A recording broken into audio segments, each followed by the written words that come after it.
देवी प्रपन्नार्ति हरे प्रसीद प्रसीद मातार्जगतो अखिलस्य प्रसीद विश्वेश्वरी पाहि विश्वं त्वमीश्वरी देवी चराचरस्य। श्रीमद् देवी भागवत के अंतर्गत आप लोग भगवती सती के जो भगवान विष्णु के सुदर्शन चक्र से 51 टुकड़े हुए थे और जहाँ जहाँ गिरे वहाँ शक्ति पीठ हुई। 51 महाशक्ति पीठ हैं और भगवान शिव वहाँ भैरव के रूप में विराजमान हुए। उतने ही वहाँ भैरव के रूप हैं जो स्वयं भगवान शिव ही हैं। इनके दर्शन स्पर्श से कल्याण होता है, उसके बारे में आप श्रवण कर रहे हैं। आपने कल वृंदावन और मथुरा के शक्ति पीठों के बारे में श्रवण किया। आज आपको आरासुरी अंबाजी शक्ति पीठ जो गुजरात में है उसके बारे में श्रवण कराया जाएगा। गुजरात में वैसे तो अनेकों पवित्र स्थान हैं जो देवी की उपासना के लिए बड़े प्रसिद्ध हैं। इस प्रदेश में भगवती के अनेक प्राचीन मंदिर यह प्रमाणित करते हैं कि यहाँ के लोग देवी आद्या शक्ति की पूजा और भक्ति में अटूट विश्वास रखते हैं। नवरात्र पर्व में समस्त गुजरात में देवी के गीतों और गरबा की धूम मच जाती है। सारा गुजराती समाज देवी के गीत गाते हुए झूम झूम करके गरबा करता है। गुजरात में 3 शक्ति पीठ प्रमुख हैं। उनमें अंबिका, दूसरी कालिका तथा तीसरी श्री बाला बहुचरा। ये 3 शक्ति पीठ गुजरात में प्रमुख हैं और इनके अतिरिक्त कच्छ में आशापुरा देवी, भुज के पास रुद्राणी, काठियावाड़ में द्वारका के निकट अभय माता और हलवद के पास सुंदरी और बढ़वाड़ा में बूढ़ माता और नर्मदा तट पर अनुसुया, पेटलाद के जो जगह है पेटलाद के पास में आशापुरी, घोगा के पास में खोड़ियार माता आदि अन्य माता के स्थान हैं, देवी के स्थान हैं जो ये भी प्रमुख हैं। आसुरी अंबिका जो शक्ति पीठ है जिसको अंबाजी भी कहते हैं, ये कहा जाता है कि गुजरात के अर्बुदारण्य क्षेत्र में पर्वत शिखर पर सती के हृदय का एक भाग गिरा था। हृदय का, इसका हृदय गिरा था, हृदय का वो भी एक भाग यहाँ पर गिरा था। आज तक उसी यंग की पूजा यहाँ अम्बा या अंबिका देवी के रूप में होती है। यह शक्तिपीठ अत्यंत रमणीय स्थानों में स्थित है। यह स्थान बड़ा ही रमणीय है, बड़ा ही भव्य है। दूर दूर से लोग यहाँ दर्शन करते आते हैं, अंबाजी का आशीर्वाद लेते हैं और यह स्थान बड़ा ही पवित्र है। यहाँ माता जी का श्रृंगार प्रातः काल के समय में बाला रूप में होता है, मध्याह्न काल में युवती के रूप में होता है और सायंकाल में वृद्धा के रूप में यहाँ माता का श्रृंगार होता है। वास्तव में यहाँ माता का कोई विग्रह नहीं है, बीसा यंत्र मात्र है जो श्रृंगार भेद से 3 रूपों में भासता है। दिल्ली अहमदाबाद रेल लाइन पर स्थित आबू रोड स्टेशन के पास में आरासुर तक सड़क जाती है। वहाँ पर्वत पर अंबाजी का मंदिर है। पर्वतीय पथ अत्यंत रमणीय है। आरासुर पर्वत के ध्वल होने के कारण इन देवी को धोलागढ़ वाली माता भी कहा जाता है। गुजरात के लोगों में इन देवी की मान्यता सबसे अधिक है। दूर दूर से मुंडन संस्कार कराने के लिए लोग बच्चों को लेकर के यहाँ पर आते हैं। मंदिर में दर्शन का कार्यक्रम प्रातः 8 बजे से 12 बजे तक चलता है। सूर्यास्त के समय आरती का दृश्य अत्यंत मनोहर और श्रद्धा उत्पन्न करने वाला होता है। इसको देख करके हृदय में बड़ी श्रद्धा उत्पन्न हो जाती है। शरद पूर्णिमा को गरबा नृत्य से गुजरात की स्त्रियां और कुमारी कन्याएं माता जी की मधुर स्तुति करती हैं। तब वातावरण मोहक बन जाता है। आरासुरी अम्बा जी के अनेक व्याख्यान, अनेक आख्यान यानी अनेक इनकी बातें यहाँ पर इस क्षेत्र में प्रचलित हैं। समय समय पर ये देवी अधिकारी भक्तों को अपने दिव्य रूप का दर्शन भी कराती है। इनके जो अधिकारी हैं, जो वहाँ सेवक लोग हैं, जो अम्बा जी की सेवा करते हैं, तो समय समय पर माता भगवती अम्बा जी उनको अपना दिव्य रूप का भी दर्शन कराती है। इनके दिव्य रूप के दर्शन को करके सभी जो अधिकारी हैं, पुजारी हैं, वे गदगद हो जाते हैं और उनका माता जी में अटूट विश्वास रहता है और वे हमेशा माता जी की बड़ी श्रद्धा भक्ति के साथ में पूजा अर्चना करने लगते हैं। और भी दूर दूर से जो लोग भक्ति श्रद्धा पूर्वक यहाँ माता जी की आराधना करते हैं, उनको भी माता जी दिव्य दर्शन देती है। इसलिए दूर दूर से लोग यहाँ पर आकर के अपनी मनोकामनाओं को पूर्ण करने के लिए माता अम्बा जी की आराधना करते हैं। यात्री को यहाँ ब्रह्मचर्य पूर्वक रहना पड़ता है। कहते हैं कि आरासुर में ब्रह्मचर्य के नियम का भंग करने से अनिष्ट होता है।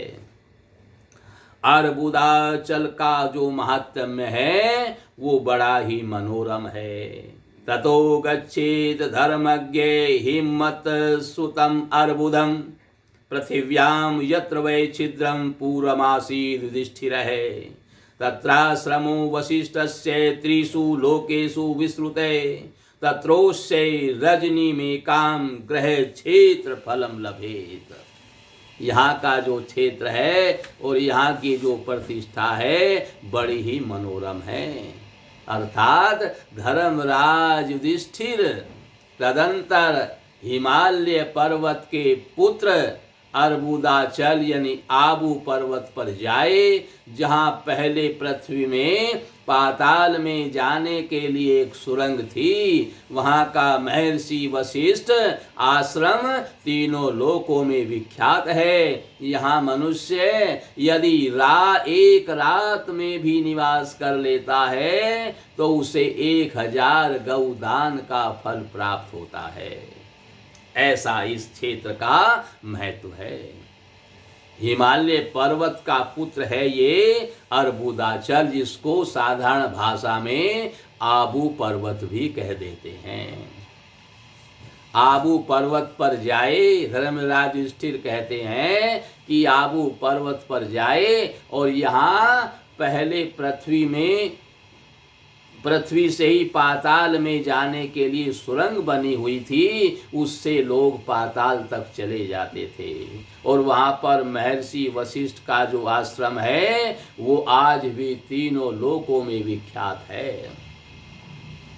यहाँ पर जो एक रात्रि निवास कर लेता है, ब्रह्मचर्य पूर्वक रह करके माता अम्बा जी की एक रात्रि भी आराधना कर लेता है, तो एक रात्रि आराधना करने से ही उसको 1000 गौदान का फल प्राप्त हो जाता है।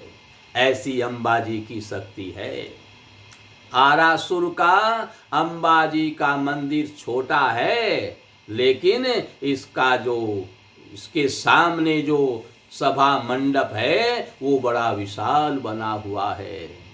मंदिर के पीछे ही थोड़ी दूर पर मान सरोवर नाम का एक तालाब है और आरासुर से कुछ दूरी पर गब्बर पर्वत है। यह पर्वत बीच में कटा हुआ है। आरासुर अम्बा जी का मूल स्थान इसी पर्वत पर माना जाता है। पर्वत की चढ़ाई कठिन है। पर्वत पर चढ़ते समय मार्ग में एक शिला रूपिणी देवी की मूर्ति मिलती है। और पर्वत पर भगवती की प्रतिमा है। पास ही पारसमणि नामक पीपल का एक वृक्ष है जो परम पवित्र समझा जाता है। यहाँ पर माता भगवती की आराधना पूजा करने से वह पारस का हो जाता है, पारसमणि के समान हो जाता है। यानी उसके सभी काम बनने लगते हैं, धन धान्य की वृद्धि उसके यहाँ होने लगती है। यह वन्य पशुओं के डर के कारण पर्वत पर से संध्या होने के पूर्व भी दर्शन करके लौट आना चाहिए, क्योंकि यहाँ ये बड़े बड़े गहरे वन हैं जिनमें हिंसक जानवर भी रहते हैं, इसलिए दिन में ही यहाँ पर दर्शन करके लौट आना चाहिए। एक दूसरी मान्यता के अनुसार गिरनार पर्वत के शिखर पर अंबिका देवी जी के मंदिर भी, उसको भी शक्ति पीठ माना जाता है। यहाँ देवी सती का उदर भाग गिरा था। गिरनार पर्वत वहीं पर है, गिरनार पर्वत पर भी देवी का उदर भाग गिरा था, इसलिए उसको भी देवी सती का शक्ति पीठ माना जाता है। इस प्रकार से गुजरात राज्य में शक्ति पीठ है, उनकी बड़ी भारी मान्यता है, और वैसे वहाँ देवी की और भी अनेकों शक्ति पीठ विराजमान हैं। उसके बाद में हिमाचल में माता भगवती का शक्ति पीठ है, जिसके बारे में हम आपको श्रवण कराएंगे। हिमाचल का यह ज्वालाजी शक्ति पीठ है। धर्मशाला से 56 किलोमीटर और कांगड़ा से 34 किलोमीटर की दूरी पर स्थित है ये ज्वालाजी पीठ। ज्वालाजी मुखी बस स्टैंड से एक रास्ता दाईं ओर जाता है, जिसके दोनों ओर दुकानें हैं। इसके बाहर भीतर स्थान स्थान पर चमकीले और गोटे के लाल दुपट्टे लहराते रहते हैं, जिन्हें सालू कहते हैं। दुपट्टों को भेंट रूप में माँ भगवती को ज्वालाजी को चढ़ाया जाता है। ज्वालाजी मंदिर में प्रवेश के लिए मुख्य द्वार पर संगमरमर की सीढ़ियां बनाई गई हैं। इसके बाद ज्वालाजी का दरवाजा है, अंदर एक अहाता है, जिसके बीच में एक मंदिर बना हुआ है। इसके इधर उधर अनेक दूसरे भवन भी बने हुए हैं, जो देवी के धार्मिक कक्ष हैं। ज्वालाओं का कुंड मध्य में है। इस मंदिर का वास्तु शिल्प बड़ा ही अनूठा है। मंदिर निर्माण में तराशी गई विशाल मूर्तियों का प्रयोग हुआ है, विशाल विशाल शिलाओं का प्रयोग हुआ है। उन बड़ी बड़ी शिलाओं से बढ़िया बढ़िया मूर्ति बनाई गई हैं। सन 1905 ईस्वी में जिस भयंकर भूकंप ने कांगड़ा के विशाल भवन, किले और मंदिर गिरा दिए थे, वह इस मंदिर का बाल भी बांका नहीं कर पाया था। यानी भूचाल से सभी मंदिर और धार्मिक स्थल गिर गए थे, लेकिन इस मंदिर का बाल भी बांका नहीं हुआ था। ये मंदिर ज्यों का त्यों रहा। ज्वालाजी शक्तिपीठ के बारे में कहा जाता है कि यहाँ सती जी की जिह्वा गिरी थी, उनकी जीभ इस स्थान पर गिरी थी। और ऐसा कहते हैं कि 7 बहनें 7 लपटों के रूप में यहीं पर रहती हैं। ये लपटें पर्वतीय भूमि से निकली हुई हैं और सदा प्रकाशमान और प्रज्वलित रहती हैं। ये 7 बहनें अग्नि के रूप में प्रज्वलित हैं, पर्वत से निकली हुई हैं और हमेशा जलती रहती हैं। ये कभी बंद नहीं होती हैं, कभी ये लपटें बुझती नहीं हैं। ये ज्योतियाँ देवी दुर्गा की शक्ति से निरंतर जलती रहती हैं। यहाँ के एक छोटे से कुंड में पानी लगातार खौलता रहता है, जो देखने में गर्म लगता है, किंतु छू कर देखें तो वह बिल्कुल ठंडा है। शक्ति की इन ज्योतियों के प्रति ईर्ष्यालु होकर बादशाह अकबर ने अपने शासन के समय इन्हें बुझाने की कोशिश की, पर उसकी कोशिशें व्यर्थ हो गई। उसके अपने लोगों ने उसे ज्योतियों के जलते रहने के संबंध में बताया, फिर भी वह विश्वास नहीं कर पाया। उसको विश्वास नहीं हुआ कि भगवती सती की ये शक्ति का प्रतीक है, ऐसा उसको विश्वास नहीं हुआ। उसने सैनिकों को आदेश दिया कि वे इन ज्योतियों को बुझा देंगे। उन्होंने इन ज्योतियों पर लोहे के मोटे मोटे तवे रख दिए, किंतु दिव्य ज्योतियां तवे को फाड़ करके ऊपर निकल आई। तब उसने पानी का रुख उस तरफ कर दिया, पानी की बड़ी धारा उन ज्योतियों की ओर कर दी, और पानी का रुख होने पर भी, यानी पानी उनके ऊपर जाने पर भी ज्योतियों का जलना जारी रहा। वो ज्योतियां पानी में ही जलती रही।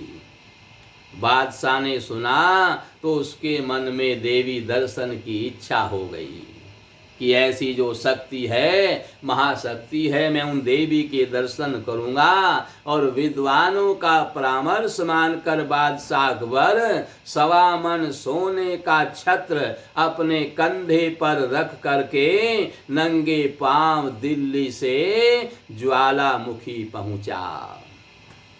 वहां जलती हुई ज्योतियों के सामने सिर नवाकर बादशाह ने सोने का छत्र जैसे ही अनजान यानी उस देवी के सामने चढ़ाना चाहा, तो वह छत्र सोने का नहीं रहा, वह किसी अन्य धातु में बदल गया। उस धातु का आज तक ये नहीं पता कि ये कौन सी धातु है। देवी के प्रभाव के कारण इस चमत्कार से चमत्कृत अकबर ने माता से अपने गुनाहों की क्षमा याचना की और दिल्ली लौट आया और बार बार माता का गुणगान करने लगा। इस प्रकार से यहाँ ज्वाला जी की जलती हुई ज्योति को देख करके सभी को बड़ा आश्चर्य होता है, और इसी के कारण माता जी में सबकी आस्था रहती है। और ज्वाला जी में जा करके जो दान पुण्य करता है, जाप करता है, उसको अनंत गुना फल मिलता है, क्योंकि ये महाशक्ति पीठ है। यहाँ माँ भगवती देवी की जिह्वा गिरी थी और इस स्थान पर आराधना और पूजा पाठ करने से अनंत गुना फल मिलता है। या भक्तगण दूर दूर से आकर के यहाँ माता के सामने अपनी आराधना को करते हुए अपने इच्छाओं को रखते हैं। माता के सामने जो इच्छा रखी जाती है, माता ज्वाला जी उसको अति शीघ्र पूर्ण कर देती हैं।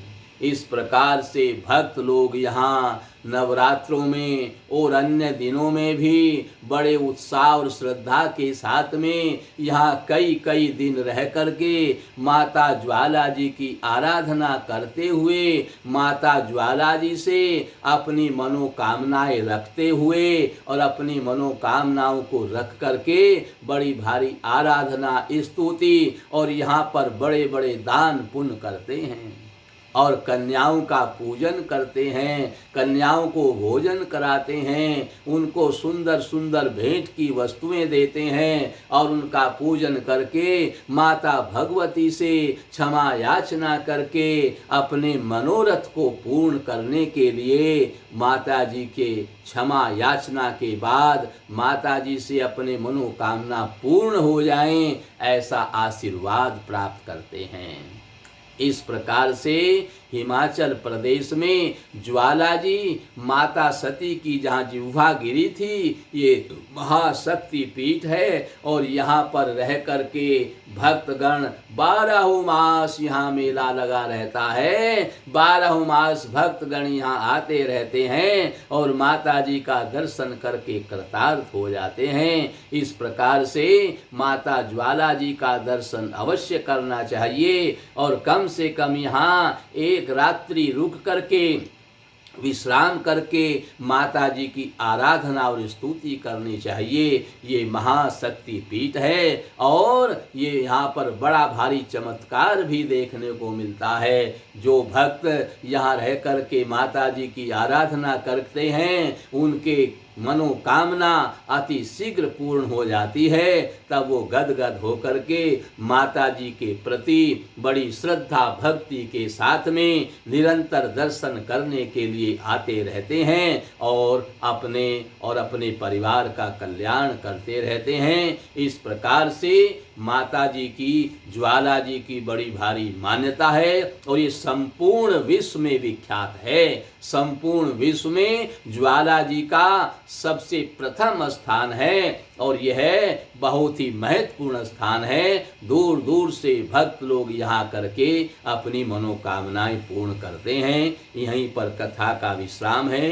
कल आगे की और 51 शक्ति पीठों को आपको श्रवण कराया जाएगा और उनको श्रवण करके आप अपना कल्याण करें, अपने परिवार का कल्याण करें और सदा माता जी के प्रति श्रद्धा भक्ति रखें, क्योंकि ये ही संपूर्ण संसार को रचती हैं, यही संपूर्ण सृष्टि का पालन करती हैं और यही संपूर्ण सृष्टि का संहार करती हैं। यही माता देवी कण कण में विराजमान हैं और अपने भक्तों पर हमेशा कृपा बनाए रखती हैं। भक्त इनकी कृपा से पूर्ण होकर के गदगद होकर के संसार में धर्म अर्थ काम मोक्ष को प्राप्त करके माता देवी के भव्य स्थान को प्राप्त कर लेता है। बोल सच्चे दरबार की।